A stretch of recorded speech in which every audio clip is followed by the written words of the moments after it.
Yeah, you ain't no band leader. You're a listener to the Godfather Minute. I'm Alex Robinson. And I'm Andy Robinson. And together we're the hosts of the Godfather Minute. How are you doing this week?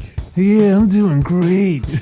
I have been working on my waltz in preparation for these minutes. Oh, really? Awesome. But I always do it too raspy. I think it's the Don Corleone bleeding over. Yeah, it's more nasally almost. Yeah, every time I hear you do Just it. so you know. Well, yeah, now I can't do it either. Yeah. Anyway, yes, this is the Godfather Minute, where we discuss the cinematic classic The Godfather 1 minute at a time. And we've been doing every minute in order so far. Mm-hmm. So what is today's minute? Let's just see if that streak continues. Alex, repeat after me. Yes. Today's minute is minute 33. 33. 33. E minuto numero 30. 33. That's easy to remember. 33. Minuto numero 33. I think that's how it said. Tuesday, Wednesday, Thursday. No. Oh, I think when he said no, he was correcting her that she was doing the week wrong. In the deleted scenes, you see that Michael was her English tutor. Anyway, we're talking about that later. Yeah. Well, not anytime soon. Yeah, that's true. Just we're going to talk about it on Monday. Yeah, Tuesday. So yeah, we're discussing minute 33. It's the big Tom Hagen, Jack Woltz showdown. Showdown. Yeah. You call it a showdown? Well, it is show business, so it does sound good. Yeah, Tom plays it very cool, and it's definitely Woltz doing all the talking. Oh, totally. Yeah. Well, so we're specifically last week's episode ended with his olive oil voice and his guinea chum, and this one it starts with Jack Woltz saying she threw it all away to make me look ridiculous. So, what's the problem with making him look ridiculous? Well, you see, he's a very powerful man. Yeah, so? And he can afford a lot of things. He can afford expensive racehorses. He can afford acting lessons. He can afford dancing lessons. What do you think? There's only one thing he can't afford, and that's to be made to look ridiculous. If Woltz had not had acting lessons... singing lessons. Yeah. He was this rough peasant from Eastern Europe. Yeah, what would his delivery in this scene have been like? It's pretty. It would have been worse, I guess. Even more harsh, right? Well, he does say "get the hell out of here," so we can assume that he probably said "get the heck out of here." Yeah, because you got to talk tougher, sir, if you want to make it as a. Oh, so you're saying the acting lessons made him tougher? Because he was like from an upper crust. Yeah, he was from like an upper crust, like pampered family, and they're like, you got to learn to. You have to act like a tough guy if you're going to make it. Yeah. So he was all refined, and then he was made to look tough. So they had to bring in like street thugs to kind of give him some. So as soon as Tom leaves, Woltz apologized to the servants. I beg your pardon. That was just show business playing its course. Yeah, that was it.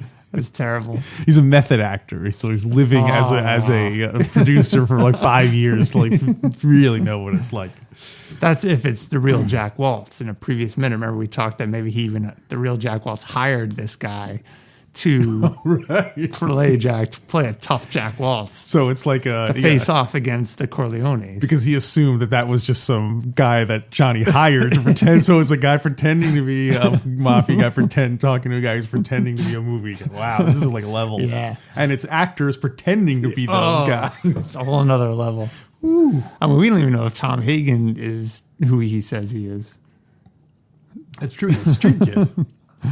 That'd be great. You find out he never went to law school or anything. He just the Don had the documents doctored. I thought you were going to say it'd be great if you found out that Tom Hagen grew up in the streets, and it was actually Jack Woltz's illegitimate son, from when he was a street tough. Anyway, does Tom Hagen know that in this scene? Yes, He knows that's it's his that's his father? trump card. If he's like, if the head thing didn't work, I was going to let him know I was just his son, just so you'd have to give him. Thank you for the dinner, Dad. So the thing I'll be home by midnight. Can I borrow the car? One thing I made more of a note of it towards the end of the scene, but Tom is like utterly unflappable. Yeah, oh yeah. This thing, he just keeps a total straight face the whole time. It's great. And sometimes there's one part he even laughs. I'll save that for. I'll tell you which line I feel like he laughs at. But do you think you could do that if someone was yelling at you that loudly? Do you think you could just sit there continuing to eat your food? I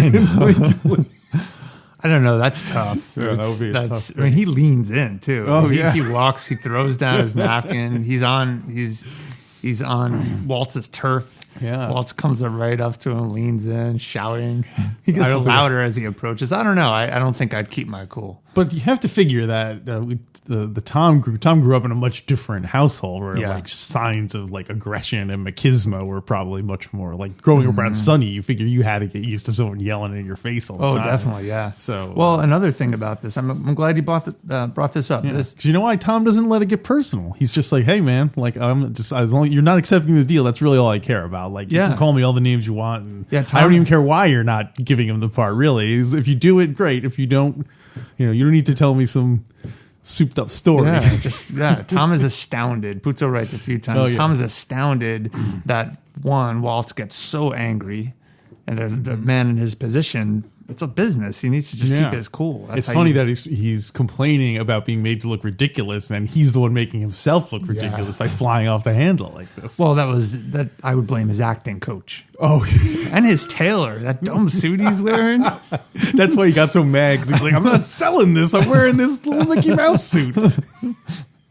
The second reason Tom is astounded is because it's really a personal issue that's making Waltz go crazy. It's not even a business issue. Right, yeah. But well, it's not all about dollars and cents. No, he's not that hard-hearted. That's a great phrase. Hard.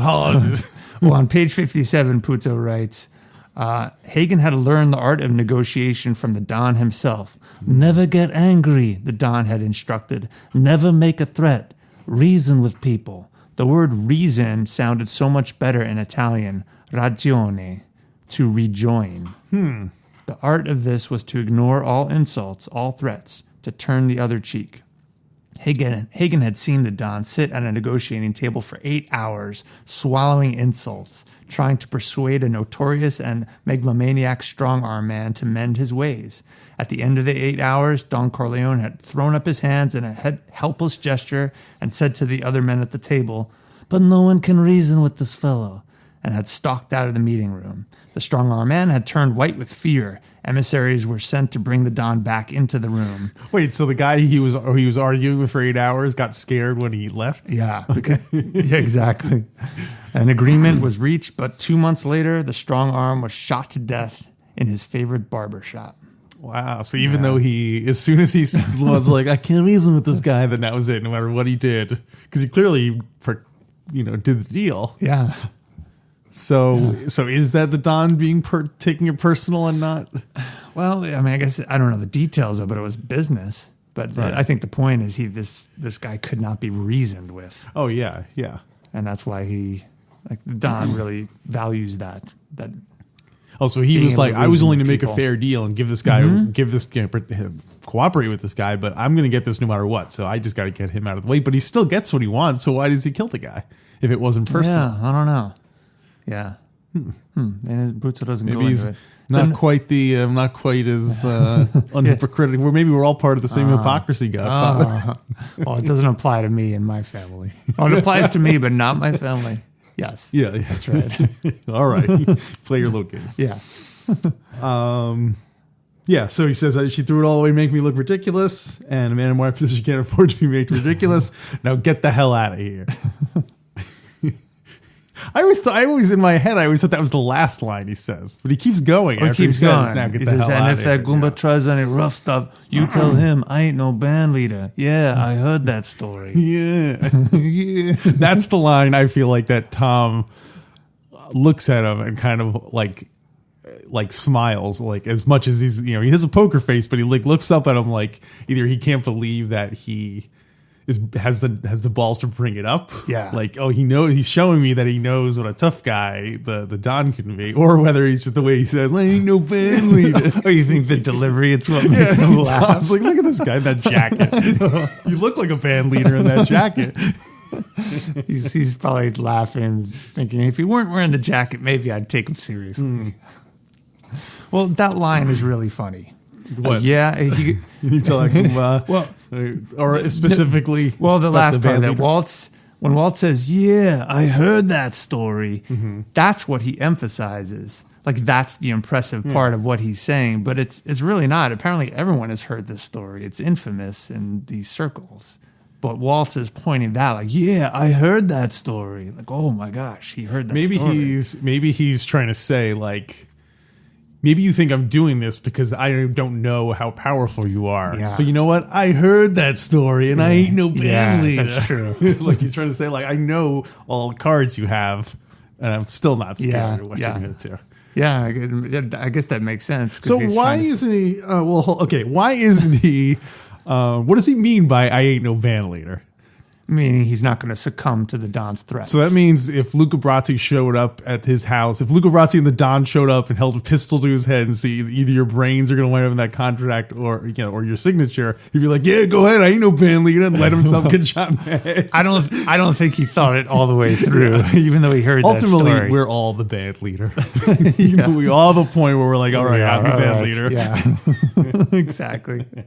Are you the band leader? So I don't know if that meant like he was so protected from. Yes, I believe that's what it means. Like Puzo in the book writes about how he's got connections at the White House directly with J. Edgar Hoover. So I mean, he's around. powerful. He has tons of money. Yeah. And Waltz tells Hagen that in the book. See, that's so surprising then, because if he's that connected, you think the Don would have went to one of the other Dons, Don Fanucci or whatever, and said, "Oh, you're friends with this Waltz guy? Make him give him the pot." You know what I mean? Like, what do you mean? Having another crime boss leverage? If Waltz is connected with other crime guys. Oh, no. I didn't mean with crime guys. I meant connected with political power. Legitimate guys. The Hollywood business. Right. Puzo mentions the White House and J. Edgar Hoover. So if they killed him, I don't know about crime. If they killed him, it would bring more heat. You just can't do it, Sonny. Exactly. Yeah, you can't do it. We're jumping ahead. Even our old man's political connections would run for cover. That's what it is. And then he's undoing his tie. He's not a wartime consigliere. So he's just basically saying, like, I'm a legitimate guy. I have dinner with the president. And yes. Okay. So in this situation, the book is similar to the movie. It is. Yeah. Okay. Yeah. There's a few. Waltz and Hagen go back and forth a little bit. And we said in an earlier minute that he tries to. The reason Waltz already said no right away and knew he was going to say no at this dinner. Yeah. But the reason he had Tom was wondering, why did he have me over? Because Waltz wanted to try to get the Don, try to find a way to get the Don to take care of those the union problems. disputes. Yeah. Because he says, I'll do anything, but I won't do that. I'll do anything for love, but I won't do that. That's what Meatloaf taught us. I want to rewind for a second. Okay. When he says, and if that Goomba tries any rough stuff. Yeah. Is the Goomba in that sentence Johnny Fontaine, or is he calling the Don a Goomba? Oh boy, I hadn't thought about that. Because insulting the Don by calling him that. I imagine. First of all, I have to imagine that's an insult. If you're yes, you wouldn't call you don't go to talk to a man like Don Corleone like that. Yeah, I think he's referring to the big man. So, wow. So that's pretty serious. So although Don Corleone wouldn't take it personally, right? Oh, that's true. He casts all personal insults aside. Did Tom tell him that? Did Tom give him basically a breakdown of everything that was said? In the book, Puzo writes that we'll get to this because it does get into a deleted scene that it does. Yeah, we'll be discussing. I don't think in the book he doesn't. Puzo writes in the book that he gives him an update of what took place, and the Don Puzo wrote that he asked a lot of questions. So he probably did find out about tell me everything that happened. Yeah. That's why we're going to talk about that later, right? We're going to get into. Oh yeah. that stuff, But I was just wondering specifically that Goomba line. If he would have, Yeah, I'm if he guessing would have just taken that out, or is he just going to do it like everything? I think he would just tell him everything. Yeah, he wouldn't do anything to spare his feelings, because then if he did, and then the Don found out, he'd be like, "What? You got to tell me these things." So I think Tom knows the score. He knows that he's basically the Don's eyes and ears. Like anything he sees goes to the Don. and he has to. He might have to have a drink first, but eventually he'll tell the Don. Have a drink. Now tell me what he called me. Did he talk about my olive oil voice? Did you tell him about my guinea charm? Don't really want Wait, did you tell him about my guinea charm? Did you tell him I'm charming? Oh, you wanted him to argue. Hey, listen, Yeah. he's not a Goomba. He's a sophisticated man. Did you play him a audio recording of me so I can hear my olive oil voice? So he calls him the Goomba. So I ain't no band leader. I think in order for the Don to come up with the best, most appropriate response, the Don grilled Hagen about all the details. That's what I got from the book. Yeah. So I'm assuming he did find out that this non-band leader, called him a Goomba. So Tom then finishes eating his meal. He dabs his chin, and then he says He drinks water. I noticed that. Yeah, and then he says, can your car bring me to the airport? Yeah. Thank you for the dinner and a very pleasant evening, Dad. I guess most. Yeah, I ain't your father. Or I am your father. That's it. And then if your car could take me to the airport. Yeah. So I assume he probably went to the airport and then immediately called the Don via telephone. You don't think he waited till he got back on the plane? No, he did. He does wait to get back. Really? Yeah, he gets back. So when he says he wants no bad news immediately, I think it just means within the next 5 to 6 business days. Tom's got a little show business in him too. It's true. Yeah, Hagen gets back, and the Don is surprised that he gets back that night. Oh, because he must have just gotten there. And then that's when he starts telling the Don about it. Yeah. We'll talk about that in the next minute. Mm-hmm. And in the book too. So before he says that, he says Mr. Corleone is a man who insists on hearing bad news immediately. Yeah, and in the movie, Tom says it very straight and serious. Yeah. In the book, Puzo. The book is different than the movie? The book is different than the movie. The book is different than the movie. The book is different. The book is different. The book is different than the movie. Yeah. Tom smiles when he says that. Yeah. I actually think it's probably better in the movie interpretation that he doesn't smile. It's much more serious. Well, but he's not grim. He's just kind of like, just kind of like polite about it. He's not like Mr. Corleone demands to be here. He's not like, but there's a hint of foreboding. He's just kind of like he's kind of like, well, to me, it seems like he's just kind of like, well, it's out of my hands really? now. Yeah, like, it feels kind of neutral. Yeah. Just He's just kind of like, I'm just delivering the message. Business. So yeah, exactly. That is so. But I feel like there's also a little bit of, there's a tiny bit of Tom, the Sicilian influence on him being like, oh, you think you're gonna fuck with us? Like, all right, like you brought this on yourself. Like, it's definitely a jab. Yeah. I mean, and it's so interesting to watch Woltz's reaction after that, because the camera is on Woltz's face for just a second or two. Yeah, I was. So is he? I wrote down that he was impressed by Tom's nerves of steel. That Tom did not. Do you think that's what it is, or is he just now worried? Like, oh my, now what's going to be their? What's their next move? I don't know if he's worried. Am I a band leader? He goes home. He goes upstairs and he breaks. He goes to his real character, which is that hooty tooty British guy. Remember? Oh right. Oh. I say, am I a band leader? Into the mirror, deluding myself. I think he's calculating. So you think he's still processing what could be the response? Yeah. Is this something I have to worry about? Right. Because I think in an earlier scene, doesn't he say that there's?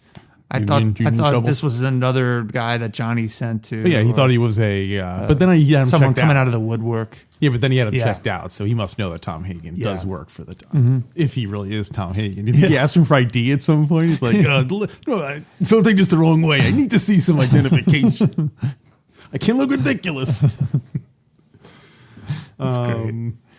So he says, Mr. Corleone is a man who insists on hearing bad news immediately. Yes. Tom nods, then leaves. Yeah. And now the minute ends. Oh, so the minute ends with the sun rising. But there's an extensive deleted scene. There's 2 deleted scenes, 2.5. I would say 2 real deleted scenes that happen here.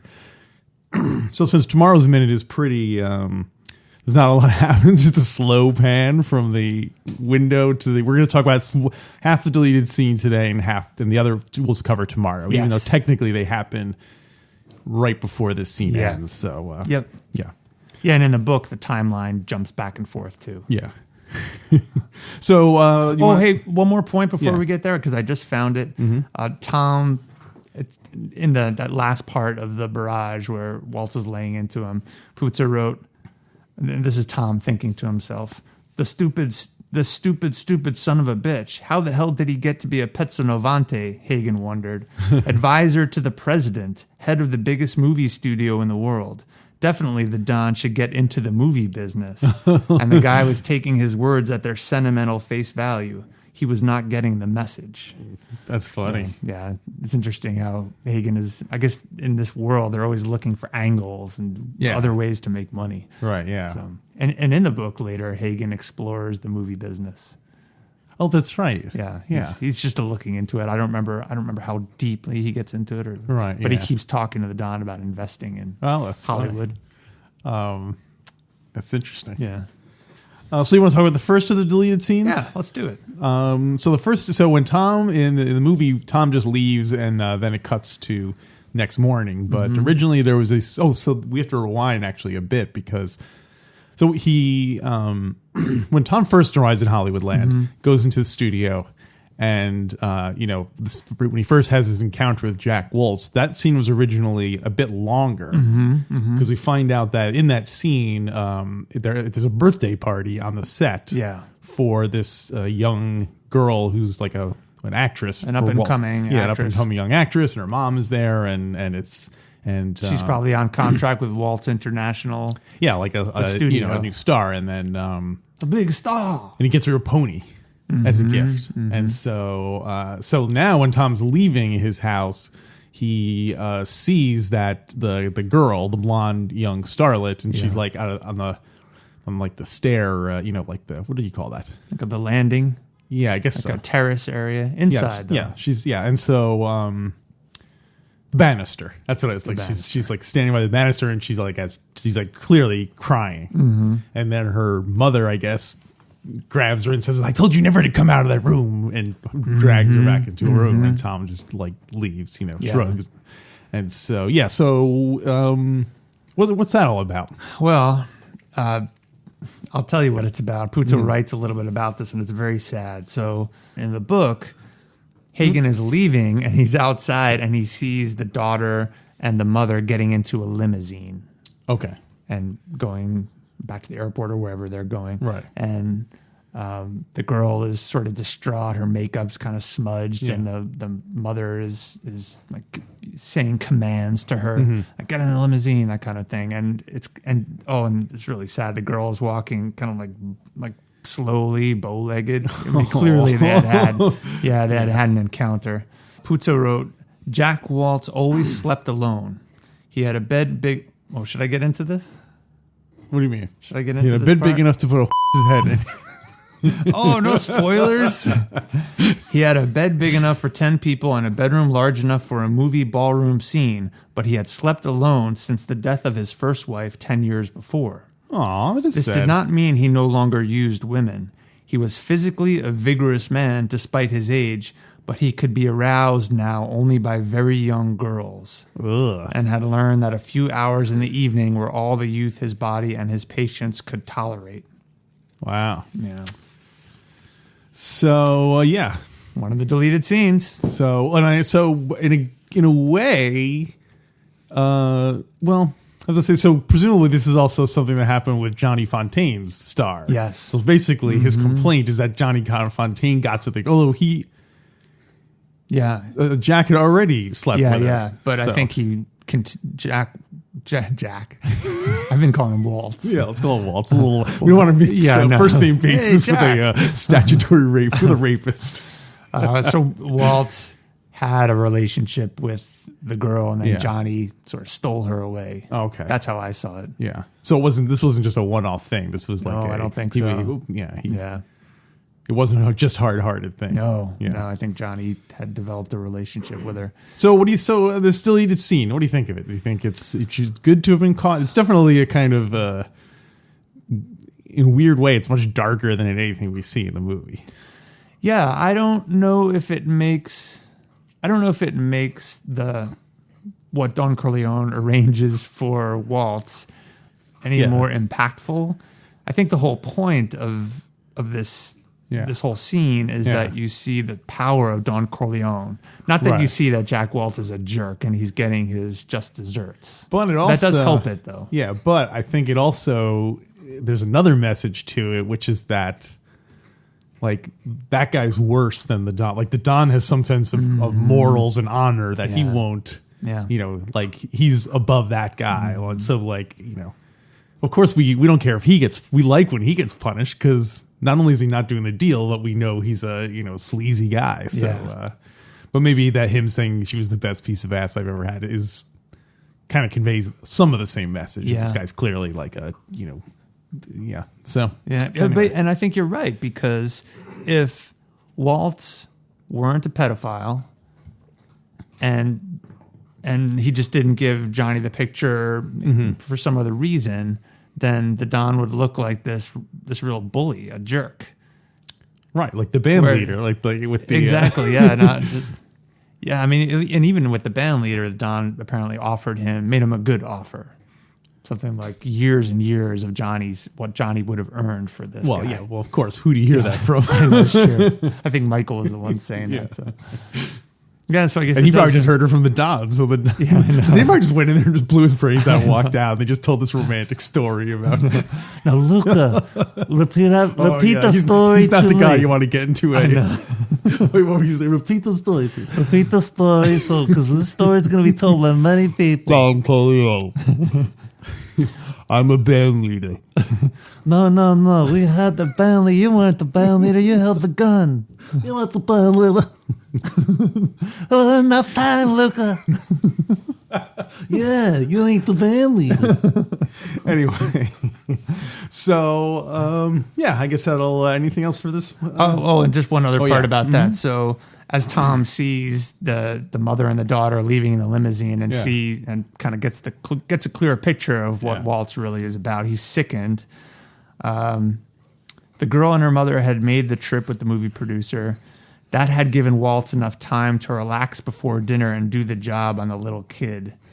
So that was all happening right before dinner. I guess right before Tom arrived, or between when he arrived and when they had dinner. I guess that's really sick. And then the last part is really what I wanted to highlight. And Johnny wanted to live in this world. Good luck to him, and good luck to Woltz. So Hagen is just sort of disgusted with the whole scene. Yeah. He's pretty cranky for a guy who just got laid, though. You know what I mean? Jack Woltz, you think he'd be like, oh yeah, what? Like, not right. You know, I think he'd be all like relaxed. Maybe I should give Johnny that picture. I mean, it's perfect for him. His voice, the charm. It's perfect for him. It'll make him a big star. It's so simple. You just twist it. Yeah, totally. Somebody on the internet was basically, what was the line? Oh, I'm going to have to look it up during the break. Between the so what are we going to talk about into these? Well, first of all, we have to rate this minute. Oh, I have a couple more things. Oh, okay. So, sorry, I'm stampeding right to the end. No, not very much, but this is a question for you. It's a timeline question. I need to create some timeline music. So this minute ends with the slow zoom in on the house. Yeah. So a lot has actually happened at the end of this minute chronologically. Right. Yeah. You want to take a guess as to one thing that's happening back in New York at this time? So theoretically, I'll give you a hint if you want it. Well, let me see if I can figure out the timeline, because the Tom goes to Hollywoodland, blah blah blah. They have after this, Tom flies back to New York. And figure this is before jets, so that was a longer trip. I think it was before jets. Yeah, probably would have been before jets. Do you want to look that up? We can include that in our We Asked, We We Answered. asked, we answered. Okay. Let me write that down. All right. Jet travel. Okay, so let's assume it was propeller plane. Let's assume it took him 2 days to get back. 2 days. Meets with the Don. Layover in Las Vegas. Chill with Mo Green. Hangs out with his mistress for a little bit. Why do you got to insult him like that, Alex? Goes home, cleans up, checks in on the wife and kids, then goes to tell the Don the bad news. So this is probably, we'll say 4 days after the meeting with Jack Woltz. I think it's shorter than that. Is the Don? short. I think it is. Okay. They don't go into the actual Right. timeline, but Let's just say he goes immediately to, Yeah. okay. So he runs in, Don Corleone, he yelled at me and he wouldn't keep Johnny part of the picture. That would've been Oh, funny. it's all right. Relax, Hagen. As soon as Tom got in the car, he like totally broke. Like, he's like, oh. And he went, and the guinea called her guinea. And Well, have a drink. Oh, relax. Take a deep breath. Take a deep breath. every Have scene a heart attack. that Don Corleone has with Hagen, he has to offer him a drink because Hagen's always all worked up. and then when he calms down, he's like, no, you've had your drink. And when Michael insults him, it talks about his mistress in Vegas. He leaves later. He's like, so what's going on while Hagen's on his way back? It's probably at some point on his way back. On his way back. Yeah, either at this time during the dinner. Something's going on back in New York while is it Hagen is the- at dinner or during the time where Hagen is flying back to New York. Huh. Well, that might explain why Tom wasn't at the Jenko death scene. Remember that when they go to visit That's him in the true, hospital, yeah. maybe Tom was already on his On way his to the way. airport. Yeah. But I can't It's think kind of a deep cut. I was going to It's say not- the meeting up with the Turk, but that would have been Tom's at that meeting. That's so it true. would have to be. So I give up. What is it? You want a hint? Yeah, give me a hint. So think back to the wedding scene. Connie and Carlo are on their honeymoon. That's true. The bride left with the bridegroom. His daughter left with the bridegroom. Now Yeah. I can enjoy my drink and that cake. That cake made by my good friend Bonacera. So Here's your second hint. My Oh, consigliere. the Bonaceras, they're beating up Bonacera's daughter's attackers. You got it. Oh, Paulie and his crew, two guys. Paulie? Yeah, Paul. You won't see him no more. Oh, I like that guy. Paulie and two of his crew members are waiting outside a bar for the two attackers to come out, and when they come out, they beat them up. Literally. Yeah, I think that might have been a scene that was originally in the script, but really? that got cut out. Oh, interesting. Did they film it? Is it deleted? I've never seen it. They probably didn't film it because I've never seen footage of it. But No, I that don't. doesn't mean it wasn't filmed. But Yeah. yeah. Anyway, And Puzo wrote that. and also if you're these deleted scenes, you can see on the YouTube if you don't want Yeah. to rent the Godfather saga or anything like that. So- Maybe we'll do some bonus episodes where we just look at the deleted scenes. Maybe. all right, yeah, we'll check it out. And so Paulie and these two guys, they quote, beat them to jelly, Wow. end quote. And then it's in the newspapers. And anyway, it's very public. Yeah, is that So that's what's going on back in New York. so? I assume that's what the Don want. That they did their job well. Like the Don was Yeah. like, you took it too The far. Don and Hagen were very happy with the job. And Hagen even made a call to Clemenza and said, hey, do something nice for Paulie. He did a great job because he didn't kill them. Yeah. But it was very public. Yeah. I'm going to talk a little bit more about that in the next minute Okay. because it's connected to what happens next. Okay. All right then. So ratings. I ain't no band leader. I'm gonna go first. All right, okay. Big 5. Big 5. You got I ain't no band leader. You got get the hell out of here. You got I can't afford to be made to look ridiculous. This is like yeah, the I know. golden. This is like his greatest moment. Don Corleone is a man who insists on hearing bad news immediately. Yeah, That's this is, great. As a lead up to I think every line in this, except for the airport line, is, and even the airport line, I was just is like such a quotable line. yes, yeah, big 5.0. But, yeah, that's Great stuff. All right.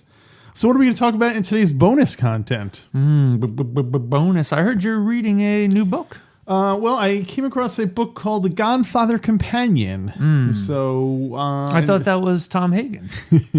I thought he was the Godfather's companion. Oh, I thought Mrs. Corleone Oh, was yeah. the companion. Or is that his like side? Alex, don't interfere.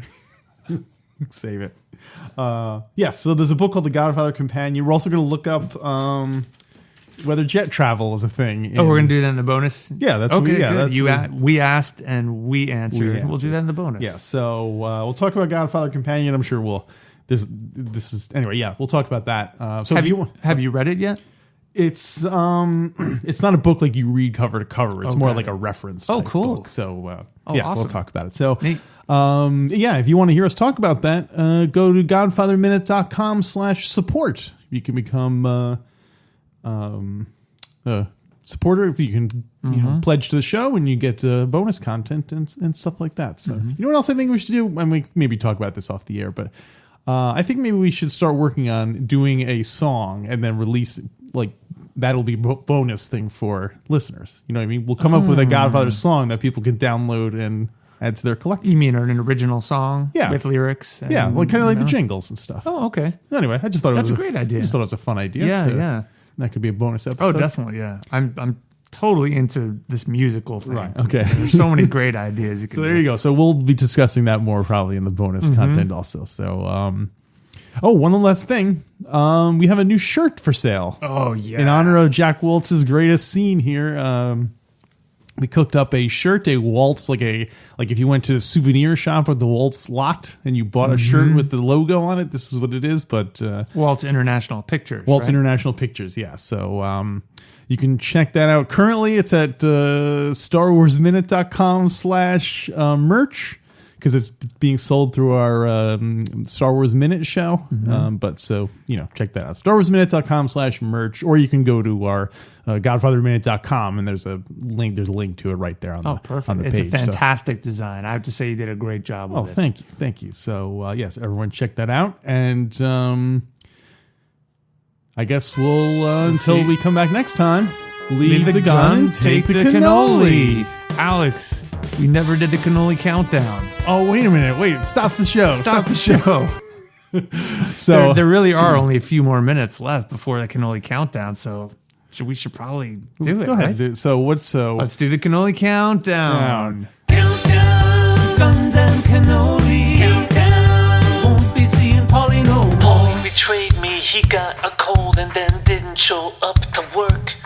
I thought Paulie was a good kid, but it turned out he was the stupid jerk. I'm talking about a countdown. Guns and cannoli. Countdown. You won't be seeing Polly no You gotta more. leave the gun to send a clear message, or else you might lose your life.